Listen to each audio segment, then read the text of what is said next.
En réalité, ces phrases ne sont que l'expression visible d'un système beaucoup plus archaïque et plus profond. Un système qui, en amont, organise déjà la perception, l'interprétation et l'anticipation. La phrase que vous entendez n'est qu'une conséquence. La conviction implicite est la structure qui la produit. Donc, euh,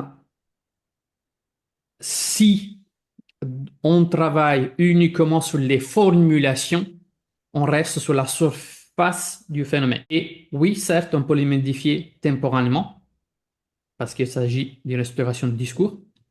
On peut introduire de nouvelles idées, bien entendu, mais si l'organisation interne reste inchangée, c'est bien ça, Sophie, le système finit toujours par produire le niveau du même résultat. Donc, nous ne parlons pas d'une idée isolée, mais nous parlons d'un système organisé. Et précisément, cette organisation donne en fait à la conviction la stabilité, et entendez bien, la résistance. Et c'est pour ça qu'on va faire en fait une distinguo entre conviction implicite contre conviction explicite. On parle donc, juste pour simplifier, implicite inconscient, explicite conscient. Donc, explicite est tout ce qui est verbal, conscient et déclaratif. Implicite, c'est tout ce que c'est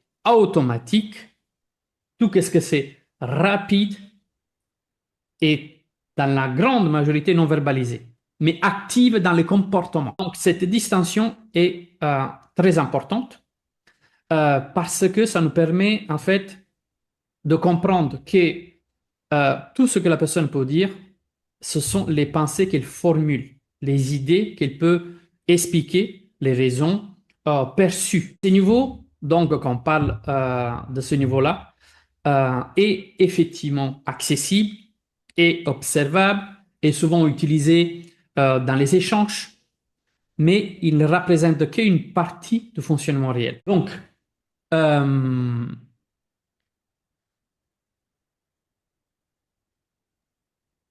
est-ce que c'est clair pour vous qu'est-ce qu'est le niveau implicite? C'est un peu comme si le niveau implicite, lui, correspond à ce qui se produit en amont. C'est un niveau automatique, rapide. Et surtout qu'il n'y a pas forcément la fonctionnalité du langage dans sa matérialisation. Et pourtant, en fait, guide tous nos comportements.